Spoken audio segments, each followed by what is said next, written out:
Running a company is no easy feat. It is essential for business leaders to implement a plan of action to accomplish company goals. Welcome to the Forge Ahead podcast, where we will be discussing how business leaders effectively strategize for success. All right, let's talk business. Hello, and welcome to the Forge Ahead podcast, where we will be discussing how leaders effectively strategize for success. I'm your host, Frank Vitale, President and CEO of Forge. Forge is a certified veteran business enterprise headquartered in Morgantown, West Virginia, that focuses on strategic planning and execution, designed to help organizations and businesses find success, growth, and partnership. With particular expertise in education, healthcare, and government services, Forge uses its knowledge and experience to improve enterprises of all sizes and in sectors. On this episode of the podcast, I'm joined with Brandon Downey, President and CEO of Trilogy Innovations. Welcome, Brandon. Hey, thanks, Frank. Great Along to be with on. Brandon, great, thank you. Along with Brandon, we've got Randy Cottle, Vice President and COO of Trilogy Innovations. Welcome, Randy. Great to be here. Thanks. We're happy to have you. Well, gentlemen, you have a lot going on and your company is doing great. Why don't you tell us a little bit about yourself? We'll start with you, Brandon. So again, my name is Brandon Downey, President and CEO of Trilogy Innovations. So my background has always been the technical aspect. I'm sure Randy will get into a little synopsis about himself. He's the business side, always been. He's the one that dragged me into all this many, many years ago.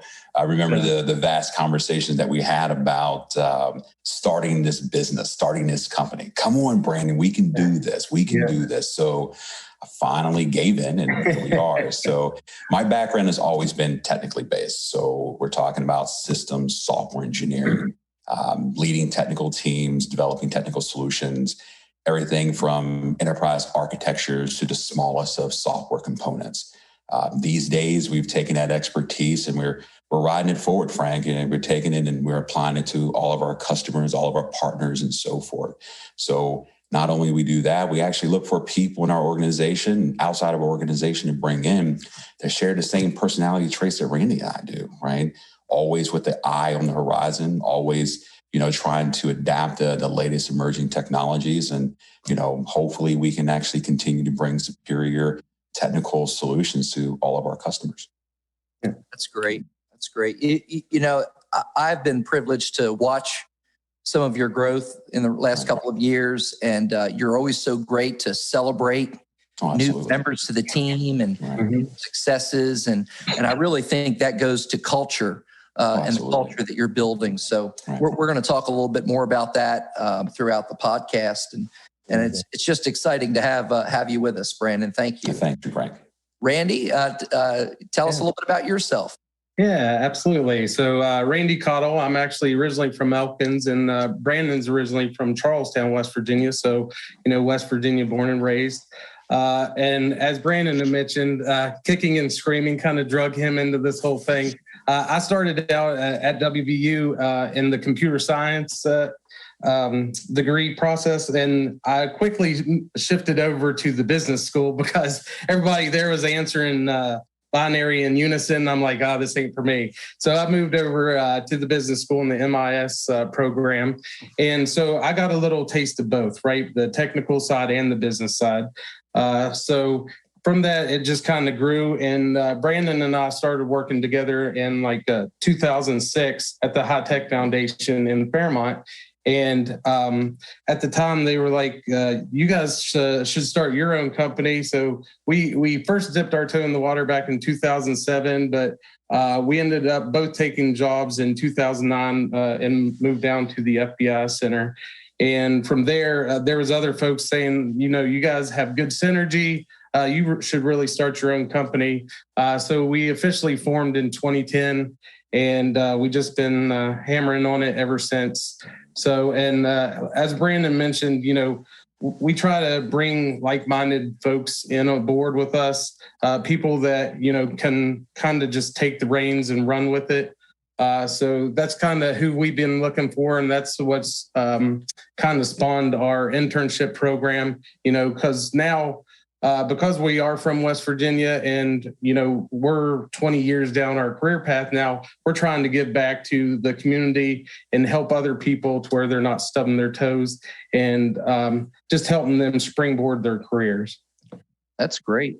That's great. And I think, that's part of West Virginia, right? To give back but you're bigger than West Virginia too, because you engage and Trilogy impacts clients, all over the place. So, Brandon, tell us a little bit about, more of the mission of Trilogy and some of the sectors or spaces that Trilogy is involved in.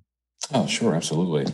So the mission, it's multifaceted, right? It's, one of the things, again, we've already mentioned it a couple of times is it's bringing, like-minded people aboard. But what that's going to do for us is have people with that ambition to continuously improve themselves, right? Randy and I can't tell you the number of conversations we had this week, and even though it's been a short week thus far, is, making sure that our company, in terms of our workforce, remains pertinent. That's a hard thing to do. It's one of the things, it's like for personality traits, we look for those people who are ambitious, the ones that, simply want to continue educating themselves. I'm sure we'll get it into a future conversation during this podcast, but in order to remain relevant, your employees have to remain relevant, right? In terms of skill set. We call it skill set atrophy, right? We want to engage into emerging technologies to help our customers, succeed. We simply want to solve our customers' technical needs in the best way forward, the best fashion, the best tools, not because we're vendors, not because we support vendors and their software, but we want to take that software and hardware and apply it to the solution at hand. We don't want to be a one-trick pony. That's the reason why we encourage education. We encourage, lifting yourself up to the highest standard for your professional development. And we get something out of it too. We have, a very rich set of employees with a skill set that we can actually engage in every conversation within a organization's digital transformation. That's what it comes down to. That is the mission. With that mission, we actually get core tenets out of that. We talk about, you mentioned culture. Culture is a big aspect of it. And we'll get into some of those things that have been affected from the pandemic side point, right? From that standpoint, there are a lot of difficulties out there that has shifted a lot of organizations into a digital transformation that they simply weren't ready for. And what that's going to do, that's going to open up a lot of cybersecurity related security vulnerabilities and so forth. So there's a lot of planning, but how we mitigate that is making sure that we remain relevant, right? So a couple key things, from our mission perspective is providing the best opportunities in terms of technical solutions for our customers and enhancing our own internal organization to make sure that we can continuously deliver upon that. Yeah, I was thinking about the famed Peter Drucker said that culture eats strategy for breakfast. That's a true statement. Right? That's very true.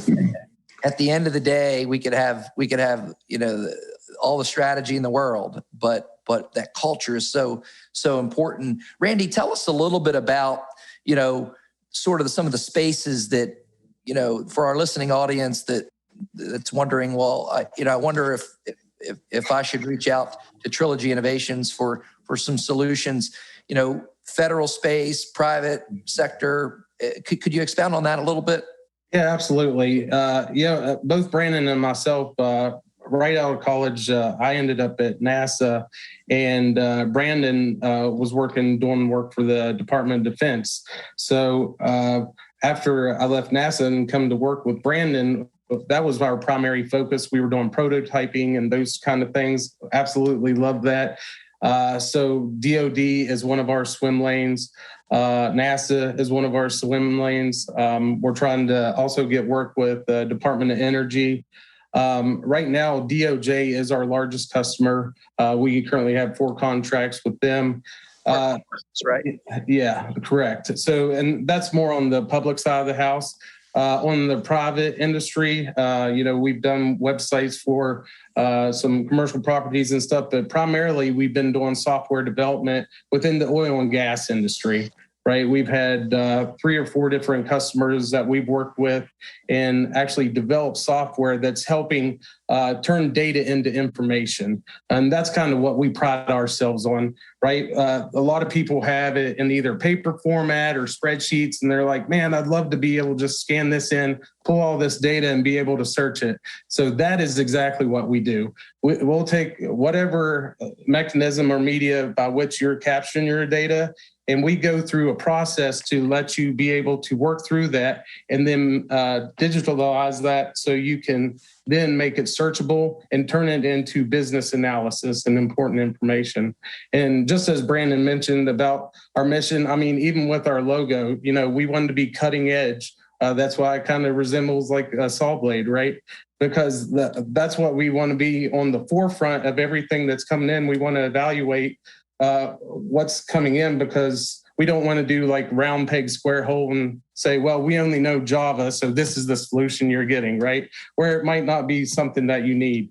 So we approach everything from that perspective. And that's, I think, why we play well within all those different industries. Yeah. Well, I think your point is well taken. So many times, there are solutions in search of a problem. Yes. And what I've learned about Trilogy is that you really do customize your solutions to the needs of your clients, and that's why you're so well thought of. And especially for my familiarization in North Central West Virginia, you really have an outstanding reputation. And in fact, I'm aware from other emerging markets outside of the state that they know and look at Trilogy as a trusted advisor. So I think that's outstanding. Brandon, I want to go to you a little bit and talk about, these days, such a salient issue is cybersecurity. And we're hearing about it every day on the news. And we all personally, it's not a matter of if we get hacked, it's when. Yeah. And then you scale that up on larger levels. Can you talk a little bit about some of the cybersecurity and IT challenges that organizations are facing?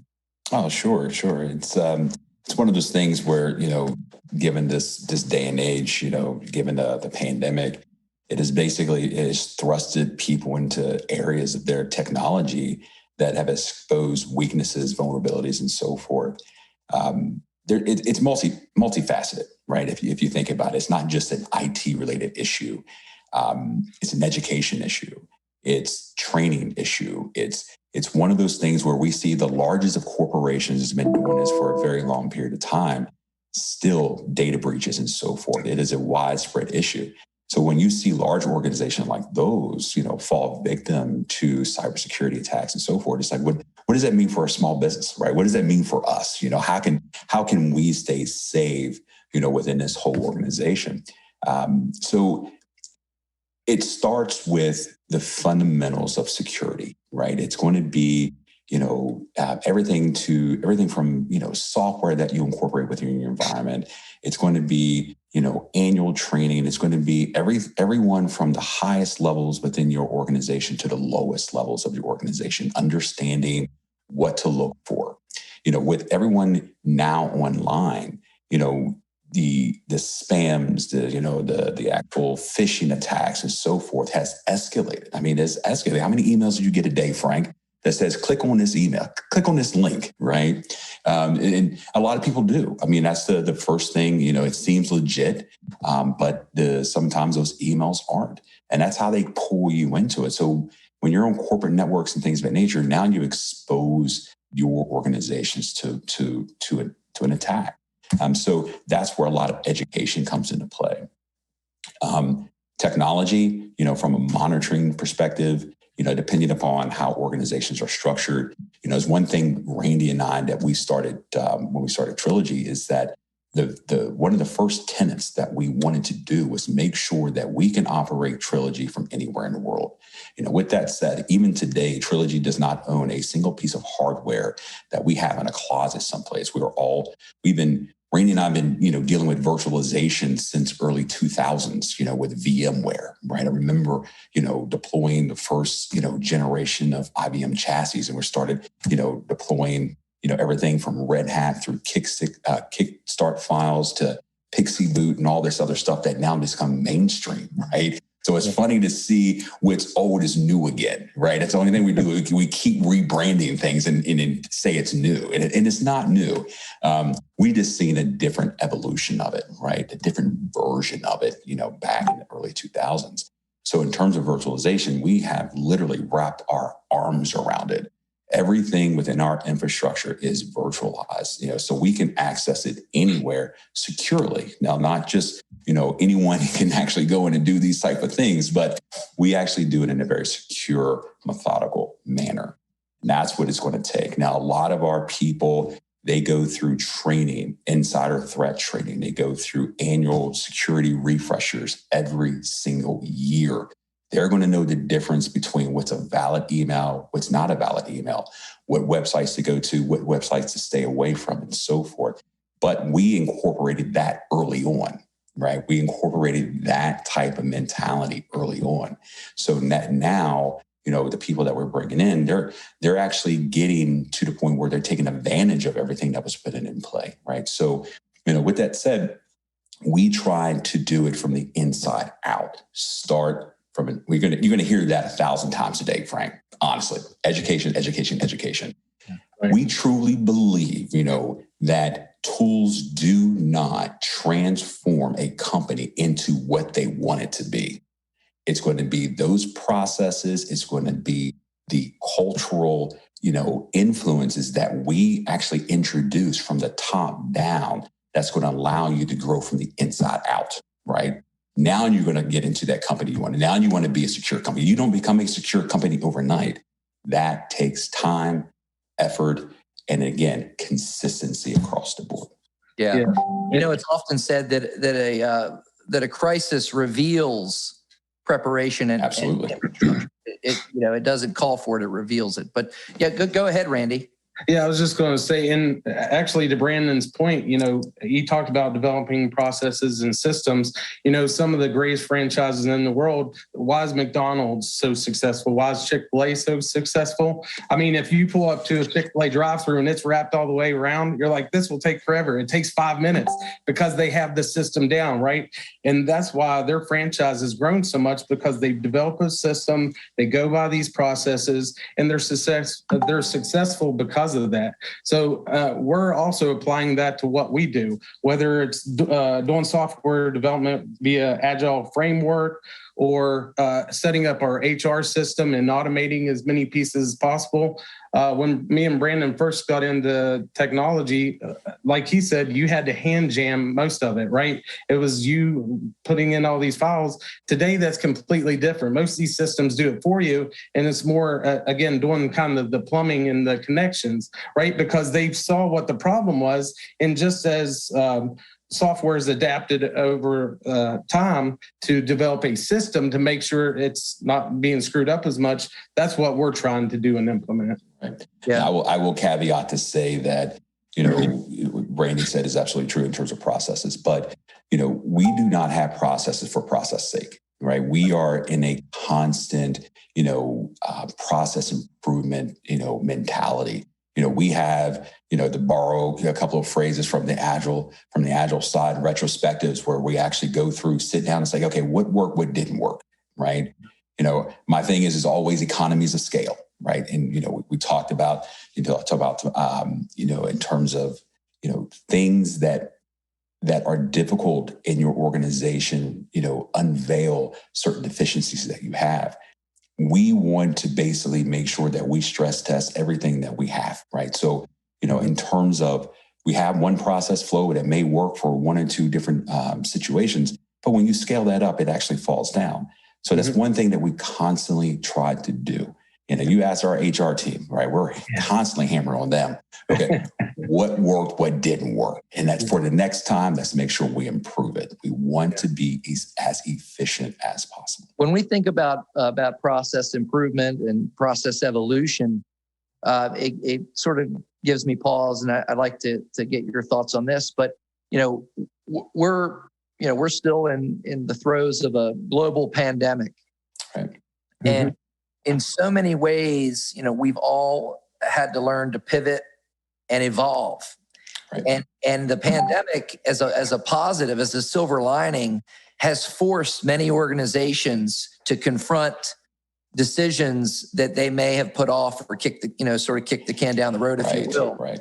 Tell us a little bit about, and maybe we'll start with you, Randy. Tell us a little bit about, because you're out, doing business development and your ear is to the ground with your customers.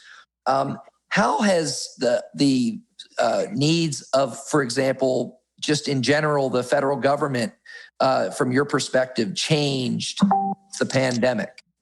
Oh, yeah. So obviously, being a tech company, we don't have to necessarily be on site, right? So we can be on Zoom calls but to get all that in place, to be able to continue to work. Some of this, you had to set up certain VPNs to make sure everything's secure, back to Brandon's point. But once you do that, we've actually noticed, at least from our side, productivity increased, because then they can focus solely on getting their work done. Some of the challenges that we actually had before was you would go to a meeting and then there'd be all these sidebar conversations. So now I think it's been more focused on, what is the actual problem? What do I need to do to get it done? But from a remote standpoint, it actually has been a little bit more challenging on the BD side, because BD is more face-to-face, right? It's going to those meetings, it's shaking hands and developing that relationship with that person in order to become a trusted advisor, and being able to read body language and know if you're hitting home or not. Whenever you're just sitting behind the desk and it's just a blank screen and nobody knows if you're even paying attention or, if you're chasing after your kid, those are some of the challenges that you kind of deal with, but you learn to roll with the punches. And now, we're over a year into this being remote, and we're starting to hit the stride because as Brandon mentioned, we're continuously adapting, because if you're not continuously adapting, you're falling behind, right? That's the only way you can stay on the cutting edge. You have to continuously improve what you are doing. And I think that that's what we've tried to do. And let me add just a few items to that, Randy. I think some of the more difficult aspects with this whole remote side, you're going to see various contracts, various agencies, it's easier for smaller agencies to be a little bit more nimble. They can actually introduce policy changes, technology rather quickly. Some of our larger government contracts, government programs, you're going to find a little bit more difficult because of the impact, right? There's a significant impact when it comes to your technical and your human capital side of it. You're talking about putting in processes and technology in order to accommodate several thousand people working at home on the next day. That's a very difficult problem. So a lot of our customers, they were already moving in that direction if they hadn't already. I would say that the most difficult aspect with this whole pandemic has been communication, right? You hear my wife always talk about verbal, nonverbal communication, right? Yeah. Always. And it's the same thing with our lead recruiter. It's always verbal, nonverbal communication. Mm-hmm. I get a lot out of talking with people face to face. I'm also a very visual communicator. I love drawing on dry erase boards, chalkboards. I don't care if it's a piece of cardboard, with a Sharpie, right? As long as I can communicate, and I think I am more effective when I'm standing in front of someone, articulating what I'm trying to convey, graphically or visually, right? I feel bad, if not worse, for our junior members, right?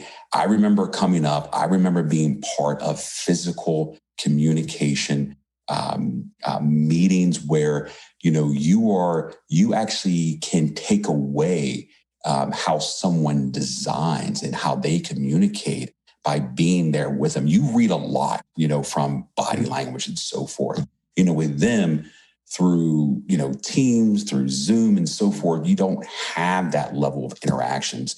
So for us, even conveying from a corporate perspective, trying to, reinvent how we communicate, because we took a lot of things for granted. One of those process improvements was, through our surveys for our employees was, hey, listen, we kind of don't know, everything that, Trilogy's working on. The transparency, you guys are transparent, but, can we actually talk in more detail about the initiatives that we have? So now we have several times in which we provide lunch. We actually found virtual ways of, providing lunch for our employees, right? And say, hey, listen, we have this town hall meeting. Yeah. Here's a website. Here's your credentials. Go get yourself a gift card. Have it delivered to your house. Something of that nature. Let's eat. Let's talk. Let's have an informal conversation. And while you're eating, give us an opportunity to talk to you about what we're going to plan on accomplishing within the next quarter, or the next 6 months, or the next year. So then we're actually trying to communicate from a corporate perspective our expectations of, any type of interactions, any type of help, so forth, that we need from our workforce. So it's like we've tried to, reinvent even our communications, right? So, not just with the adoption of town halls, but we send out weekly notices in terms of, what we're planning on working on that week, that month, and so forth. And then we ended out with a monthly newsletter. So it's like we try to stay connected in a disconnected world. We're virtually connected, Frank. I'm looking at you in the upper left hand screen, and we're talking virtually, but it's working. We're trying to articulate, both from a Trilogy perspective, what we are, who we are, what we do, and so forth. But now we're reinventing the way we communicate. Yeah. I think that speaks to, sort of how you're evolving, because you are growing and scale. When we scale our companies, it becomes more challenging, let's be honest, to stay, focused on who we are and the culture and the mission, because it's just, you're dealing with more people and you're dealing with more personalities. Talk to us a little bit about, what you all are doing, to stay, for continuing education. And you talked about relevancy. What are some of the tricks that you're deploying, as you do grow to face those challenges? Yeah. And I can cover that.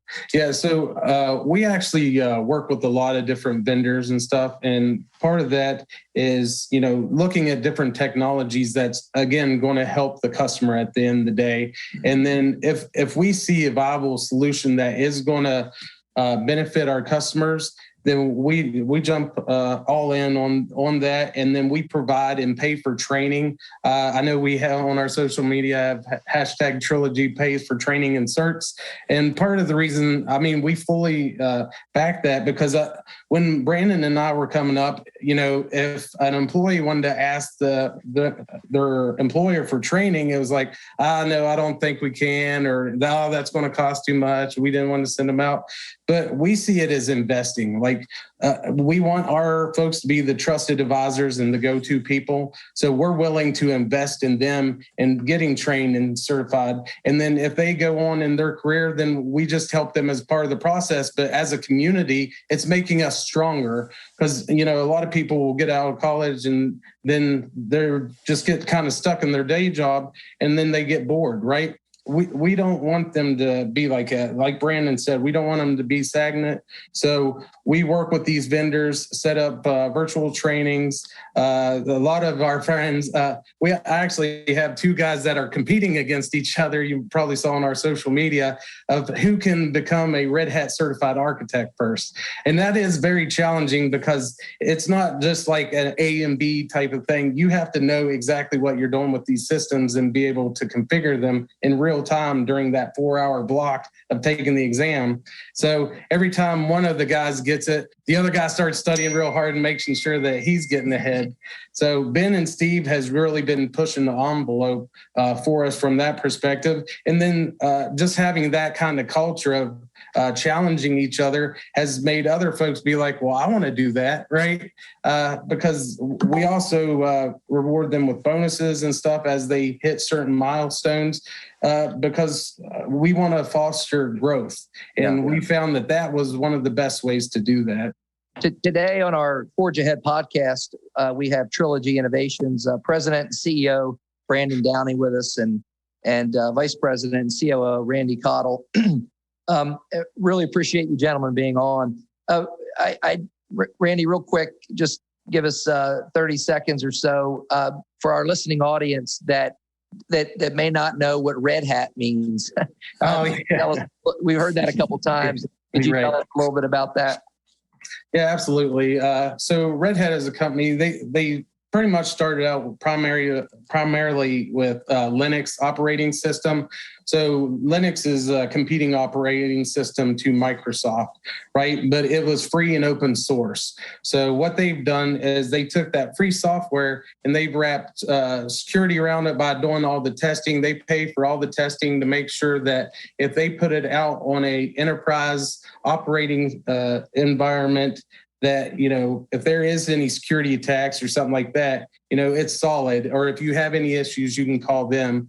From that, they've actually expanded. They have cloud products, storage products, middleware products. Middleware is more whenever a developer writes software, and they'll put it on an app server that then gets published out for folks to hit that from, say, like a web URL or something like that. So they have a full stack of products that they've grown up. IBM actually bought them about 2 years ago for something like $34 billion or something, because, again, they adhered to certain processes and stuff that kind of helped them grow as a company. So that's pretty much what Red Hat is, yeah. Sometimes, when we have our listening audience, we'll get an email and say, they'll want to know what a term was that was used. I can imagine. Right? Oh, yeah. Well, it's funny because most people is like, is that the Red Hat Society? I guess there's a ladies' society where they get together and they have red hats. A lot of people thought it was that. We're like, no, it's a tech company out of Raleigh, North Carolina. Yeah. Brandon, I want to go to you on this. You're a subject matter expert yourself, Brandon, and you have over 20 years of experience, nearly, in IT, and been working in the federal space and other commercial spaces for a long time. But I want to ask you to put your CEO hat on, president and CEO hat on for a minute. We talk about culture, evolving. Keeping folks, on the team, focused on the mission. I'm reminded that, if you don't empower your employees, and empowerment meaning giving them, not just decision-making and responsibility. Some people think it ends there, but you have to give them the tools to be successful as well. So as you build this culture, how do you look out over the horizon to make sure that you are staying relevant as opposed to, as Randy said, reacting? Right. How do you get out ahead of it? It's an interesting question. And the way we solve that is our partnerships. And the reason why I say that is emerging technology, it starts small and it starts to work its way up into mainstream, but it doesn't occur overnight. So what we do is we align ourselves with industry leaders that push the envelope through, software means, through architectural changes and so forth. So what we do is we meet with these companies and we follow what their roadmap specifies. And we see what the changing, what the evolving times are going to be. And then from there, you work your way backwards, right? So in order to provide that level of integration with that software, whether it's, through hardware, whether or not just through adopting different processes and so forth, you have to work backwards. It's what needs to be in place before I make the next step, okay? And again, that's going to be education, getting our people empowered enough to not only become Trilogy employees, but we want them to be industry leaders. If we can actually help grow, Randy mentioned Red Hat as an open source company. If we can actually help grow that technology, our people now become those industry leaders, those thought provokers, the one that's changing the name of the game. So when we actually build these partnerships, that's what we're looking for. That we're looking for those companies that's always going to push the envelope. And then with that, we can actually grow along with them. So we inherently become those leaders, right? So empowering our employees is giving them the opportunity to participate in that process. They can reach out to the engineers, they can reach out to the architects and figure out, okay, guys, we have this issue, or we downloaded your software, we compiled it, we ran it, but these are the limitations. We're going to need that in order for our customers to make that next step. Right? Yeah. Wow. Well, I'm reminded of that saying, what if we train them and empower them and they leave? Yeah. And then the other fella says, well, what if we don't train them, empower them, and they stay? Right. Absolutely. So when it comes to keeping people on your team, it's important. I agree with you.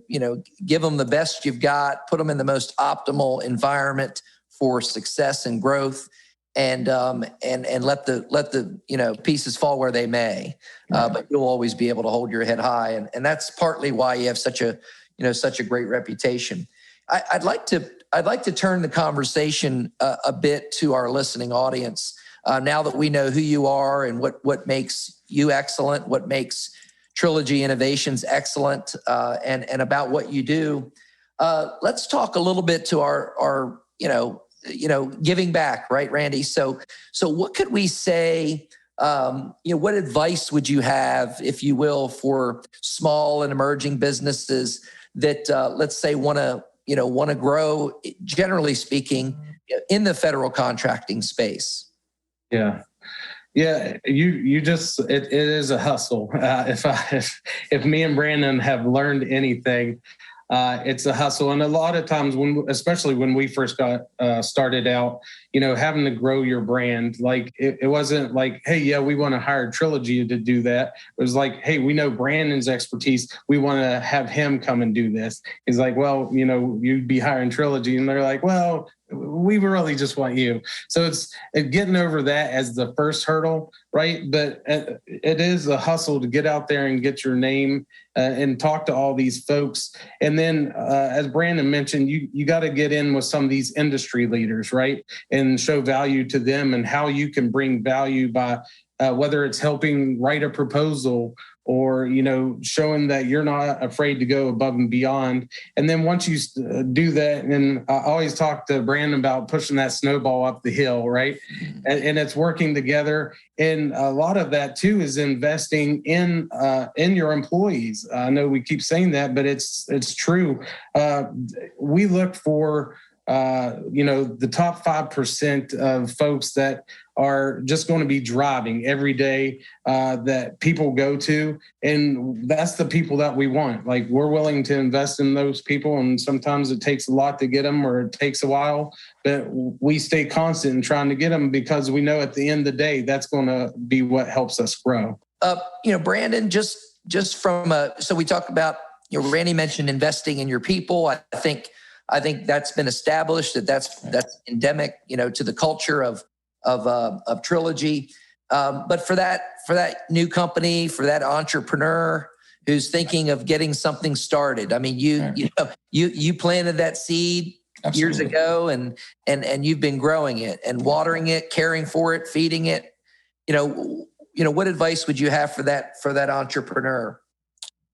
Quite simple. There's several things, actually.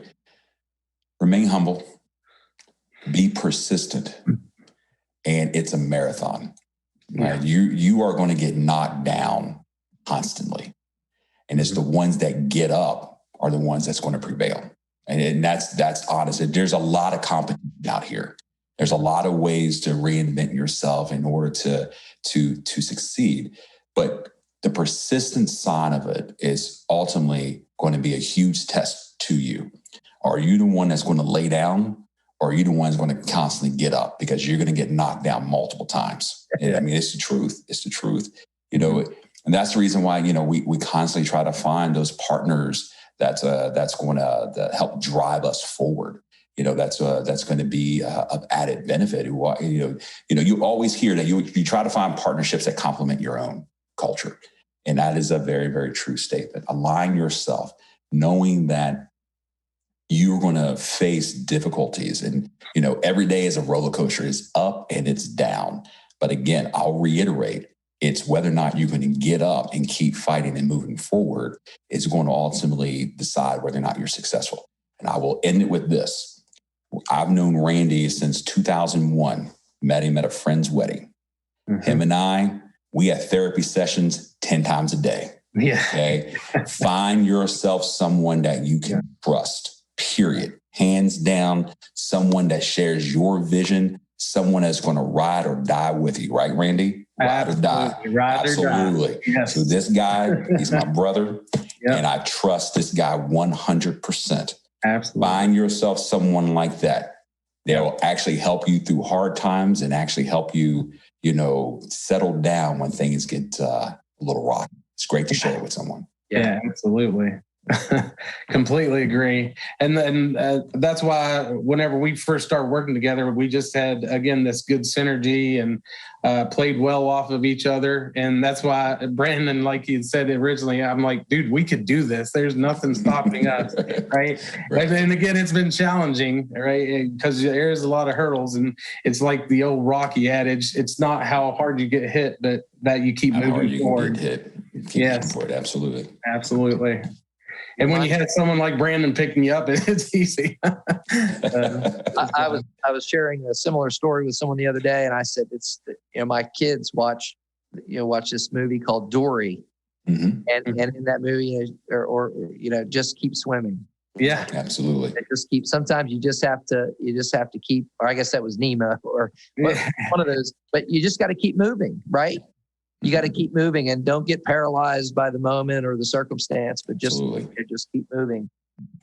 With regards to mentorship, I think this is a big challenge for many startups, many small businesses. And mentorship is something we all need. I totally agree.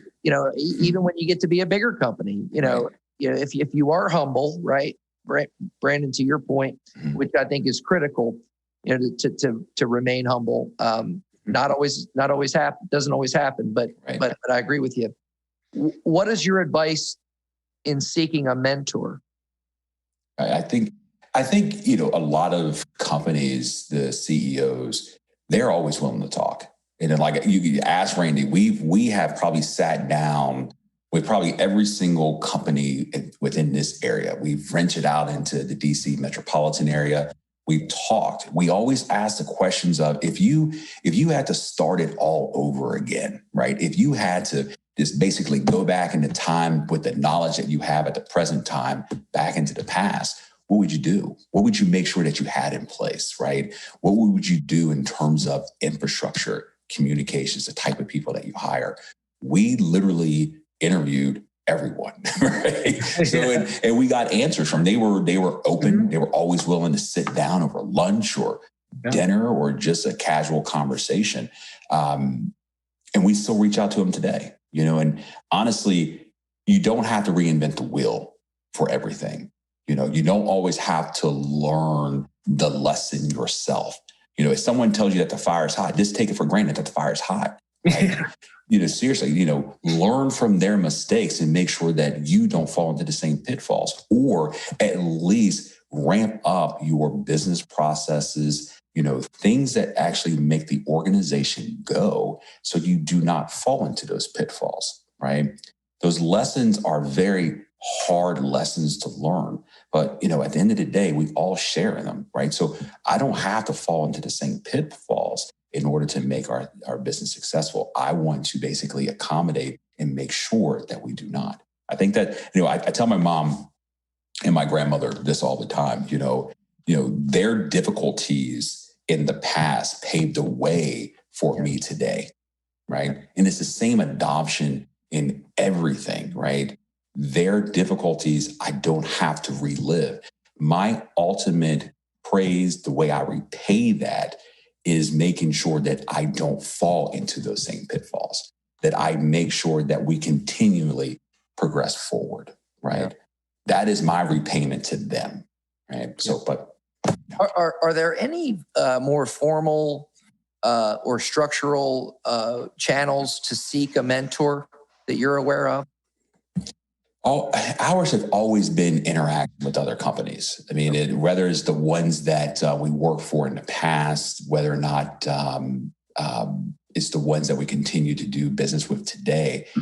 We've always, we've participated in local networking programs, activities, of course, pre-COVID. Sure. So that was an opportunity for us to be introduced to other companies, whether it's going to be vendor events, whether or not it's symposium, conferences, things of that nature. We always take that opportunity to hand out that business card and make that business contact, right? You never know where you are. I mean, I think Randy even keeps a whole bunch of business cards in his golf bag. Right. So, right. So it's one of those things where it's like, you never know where the opportunity exists. Right. And you have to take advantage of every single situation. Yeah. And actually, to that point, I was out with the Kona Ice lady. She just pulled up and I was getting my kids some ices and she was just talking about what we do. And then she's like, oh, my corporate office was looking for exactly that. Right. So every time it doesn't always selling, Randy. I'm always selling. I really am. But it's like, you never know who you might be talking to or right. Somebody might have a problem. And that's what we do. We're problem solvers, right? So you never know. Always have that card ready to go and that's Absolutely. filled. Yeah.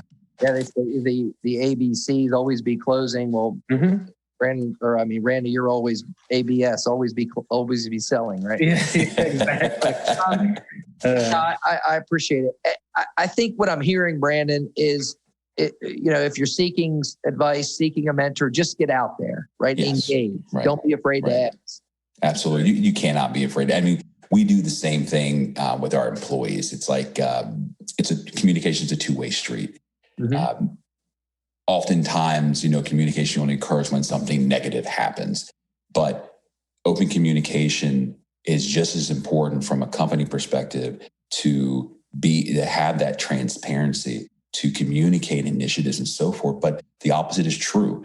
If you have problems, I get calls all the time from employees. From a personal perspective, it's like anything that we can do to help, either professionally, personally, we are here to do so. But we also have to, you have to talk in order for that to happen, right? It is a two-way street. We have to be able to communicate to each other. Yeah. And actually, to Brandon's point, he talked about being humble. We're always trying to help folks out and trying to lend a hand if we can. And a lot of that ends up leading to opportunities because we're helping someone out here. They tell somebody else and they end up coming back to us. So part of our give back, it's reciprocal, right? Right. Well, gentlemen, it's been a pleasure to have you. Thank you, Frank. It's been fun. Yeah, no, absolutely. I want to give you a chance to give sort of some final thoughts. Now let me set the stage. We have a listening audience, and so it includes your employees. It includes your customers. It includes the community at large. And so give us some final thoughts on Trilogy, on the current environment, and any final words of wisdom that you'd like to share with us. And we'll start with you, Randy. Let's see. For my employees, get to work. So it's funny because some of our the one thing we asked, we did that roundtable with you, and we asked some of our executive members, like, what's the one thing that you could say was about Trilogy? And it's fun, right? Because we don't want them to feel the pressure. Like, we want them to be included. We want to collaborate.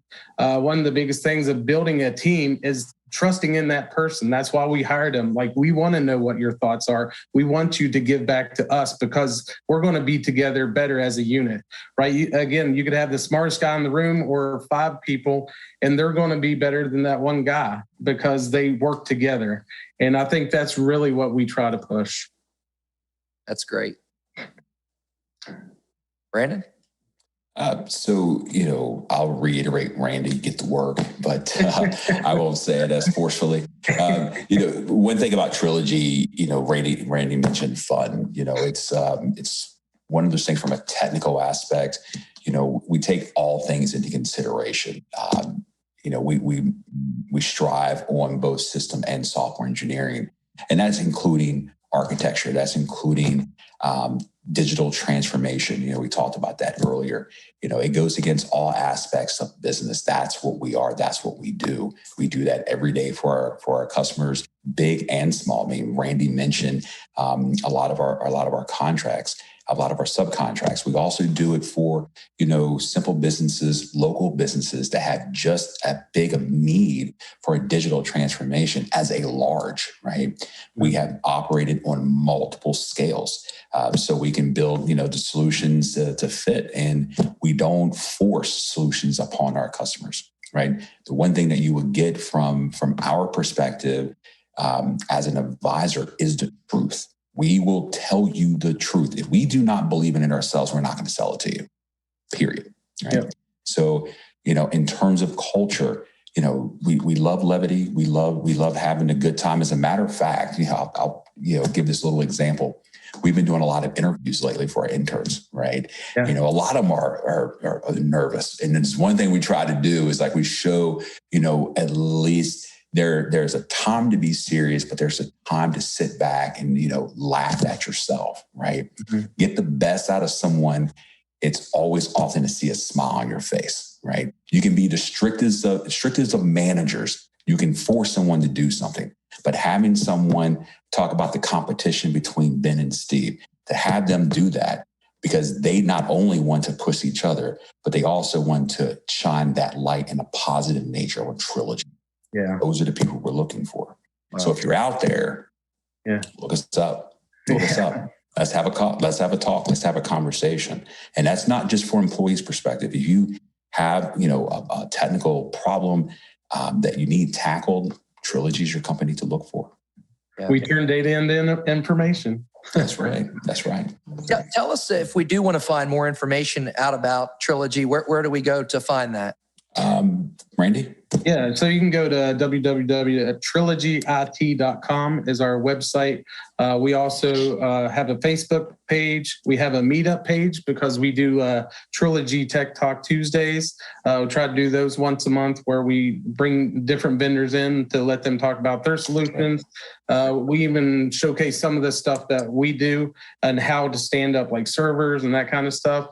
And then we're also on Twitter, Instagram, and I guess maybe after talking to some of these interns, we might be on TikTok soon. So. Randy, please don't do those dances. I'll do the videos. I'll do that dance.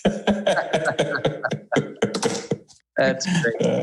Well, it's my experience, not just my opinion, but my experience that in knowing both of you. And knowing some of your employees as well, and knowing some of your customers and knowing your reputation, that you are truly building that culture. And that is why you're an employer of choice.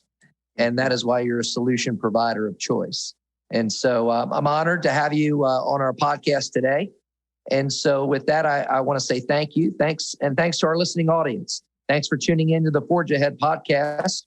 I am your host, Frank Vitale, President and CEO of Forge Business Solutions.